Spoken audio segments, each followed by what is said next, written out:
à toutes et à tous. Alors, résumons quand même ensemble ce que nous avons entendu ces derniers jours. Les apôtres, à la suite des prophètes de l'Ancien Testament, sont porteurs de paroles inspirées de Dieu, portés par l'Esprit Saint, porteurs du commandement de celui qui est le centre herméneutique des Écritures, Jésus, Sauveur et Seigneur, une voix de la vérité, comme il le dit, avec un contenu objectif, rappelez-vous, qui doit s'appréhender intellectuellement parlant, auquel il faut croire pour recevoir la grâce et la paix, chapitre 1. Mais cette connaissance se cultive et se poursuit, dit Pierre, aussi concrètement, par des actes, puisque nous avons été rendus capables de cela, des actes imprégnés de l'éthique du royaume dont Pierre a esquissé les contours, afin de manifester autour de nous l'empreinte de Dieu, dans l'attente de la parousie de notre roi. Un message magnifique, mais cruellement mis à mal, nous l'avions entendu avec Olivier hier, par des maîtres de mensonges qui sont dans notre passage décrit plus précisément, et ce n'est franchement pas glorieux. Premier point de ma méditation, portrait robot des maîtres de mensonges. Verset 11, regardez dans votre texte, ils sont d'une arrogance, d'une insolence incroyable. Ils ne reconnaissent aucune autorité. Après nous avoir dit au verset 10 que ces faux docteurs ne respectaient pas la seigneurie du Christ, jusqu'à même la renier, certainement, en parole et en acte, Pierre relève qu'ils injurient les gloires. Un verset qui, il me semble, dans le contexte, et avec l'aide du pendant de cette épître, la lettre de Jude, peut être compris comme une attitude orgueilleuse de ces faussaires de la foi, qui, entendant des gens leur dire que de par leurs attitudes, ils suivaient les puissances mauvaises, se moquaient de ces accusations et injuriaient ces êtres célestes spirituels, se dégageant orgueilleusement et naïvement de toute dépendance, prônant la liberté, comme il se dégageait d'ailleurs de toute idée du retour du Christ et de jugement. Peut-être avait-il ce genre de paroles méprisantes que l'on entend aussi parfois dans nos communautés. Tu crois cela, mon pauvre, tu n'es pas encore éclairé. Moi, je m'en moque. Des attitudes présomptueuses qui témoignaient surtout, nous dit Pierre, qu'il n'était pas, excusez-moi de cette expression, qu'il n'était pas fut-fut, verset 12. Des gros bétains parlant de choses qu'ils ignoraient. Alors nous qui vivons dans une société où cette tendance à parler de manière irréfléchie et prétendument savante n'est pas rare, nous savons combien cela peut être pénible, choquant et parfois dangereux. À combien plus forte raison lorsqu'il s'agit des réalités spirituelles, lorsque la vraie connaissance est en jeu. Ils sont d'ailleurs qualifiés d'animaux sans raison, ayant la même destinée qu'eux, la pourriture, châtiment réservé à ceux qui sèment l'injustice. Continuons le portrait robot de rêve, verset 13. Ils n'ont aucune gêne. Ils auraient pu faire une télé-réalité de nos jours, type Les Anges, sans aucun problème, se livrant en spectacle, entretenant leur débauche activement, en public, lors de repas vraisemblablement organisés en présence de chrétiens et certainement des néophytes.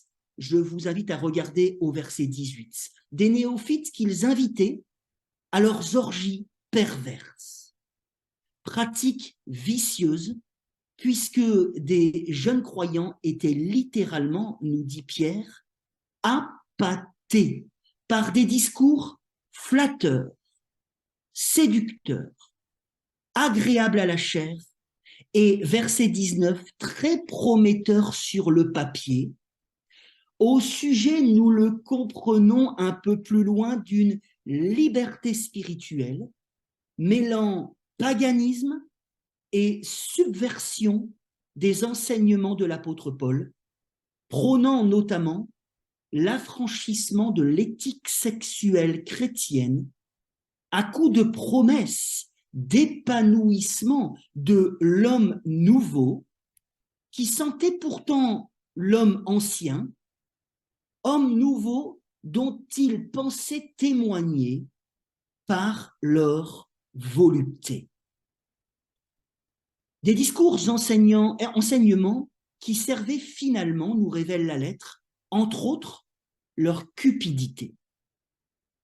Des gens animés, nous dit Simon-Pierre, du même esprit que Balaam, suivant la voie empruntée par ce personnage ambivalent de l'Ancien Testament, type des personnes qui se servent de la spiritualité pour leurs propres intérêts.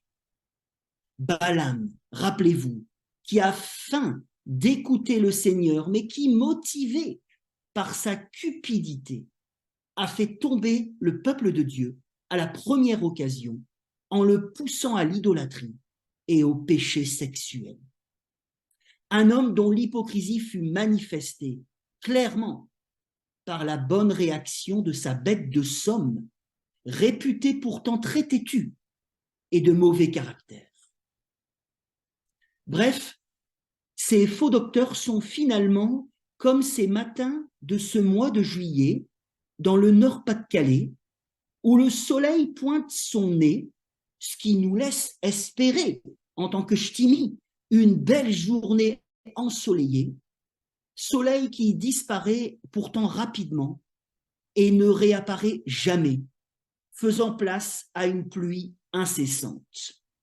Ce sont des personnes aux paroles prometteuses, mais qui ne servent à rien, comme des fontaines sans eau ou des nuages qui annoncent de la pluie tant attendue, mais qui sont balayés par des vents puissants. Leurs discours font pchit.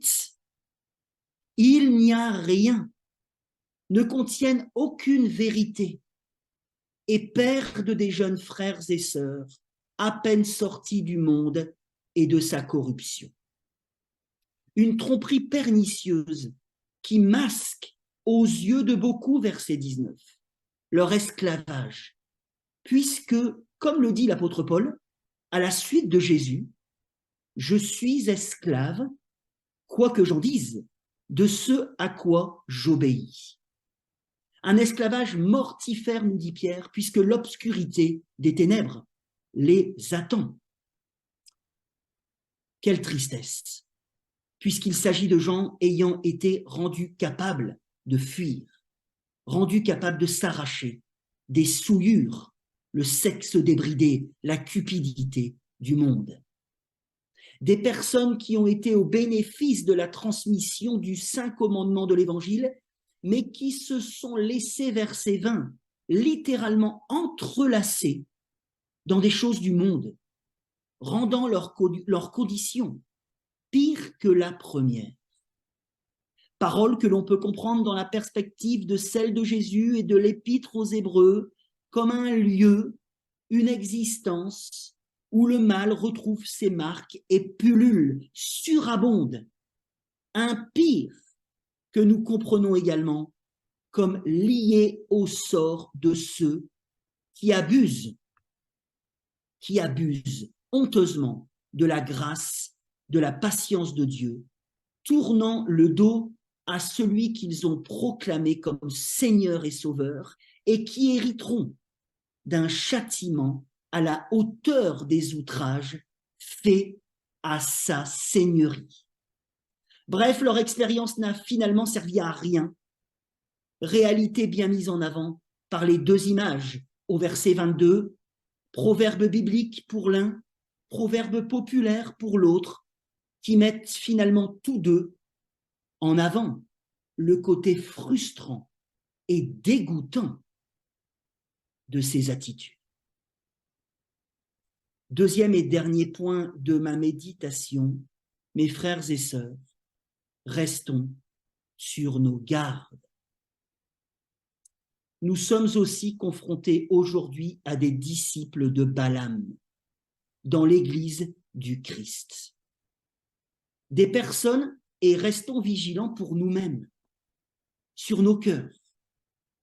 Des personnes qui ont un témoignage de conversion, qui ont peut-être montré beaucoup de zèle pour l'Évangile, qui continuent à se réclamer des meilleures intentions spirituelles, mais qui finalement, consciemment ou inconsciemment, et parfois peut-être un peu des deux, n'écoutent plus la parole, ne sont plus fidèles, ne montrent plus du tout de considération pour le commandement du Seigneur. Pire, ils utilisent la parole d'une manière pernicieuse, la mettant au service d'intérêts personnels, de motivations cachées, honteuses, inavouables, débauche, recherche de gloire, recherche de pouvoir, d'ascendant sur les autres et particulièrement sur les plus faibles, subvertissant la voie de la vérité, changeant, comme le dit Jude, changeant en débauche la grâce de notre Dieu par l'hérésie qui labellise leur souillure. Il se peut même que cela soit encore plus pervers et difficile à débusquer lorsque ces intentions sont cachées, couvertes, drapées de la plus belle doctrine, de la plus louable orthodoxie. Des motivations qui toutefois apparaissent de manière flagrante lorsque de plus en plus, sûrs d'eux-mêmes, dans un sentiment qui monte de toute puissance, d'une manière insolente, ils s'étalent et se trahissent au grand jour. Bref, mes frères et sœurs, pour la protection de l'Église de Jésus-Christ, lorsque des scandales doctrinaux, ce qui ouvre la voie forcément aux scandales éthiques, apparaissent, et même si nous ne sommes pas revêtus de l'autorité des apôtres, il nous faut premièrement, comme nous l'avons vu avec Olivier, garder confiance. Dieu n'est pas dépassé, il conduit son Église, amen, et il fera justice. Deuxièmement, confiant, car Dieu sait délivrer de l'épreuve les gens pieux, il sait le faire. Et troisièmement, pour terminer, soyons courageux, parce que pour l'amour de Dieu, pour son saint évangile, la protection des plus faibles, le témoignage de son Église, prémisse dans ce monde de la nouvelle création. Lorsque je discerne quelque chose dans ce style, et bien évidemment qu'il faut prendre du temps pour le discernement, parfois il faut prendre plus de temps pour certaines situations que pour d'autres, je me dois toutefois, lorsque je discerne quelque chose dans ce style, je me dois de dénoncer fermement le mal, de le manifester, de le mettre à la lumière sans condition, ne vouloir aucune part avec lui, aucune association, en priant que ses ennemis de la croix du Christ puissent profiter du temps de la patience de Dieu, comme nous le verrons au chapitre 3.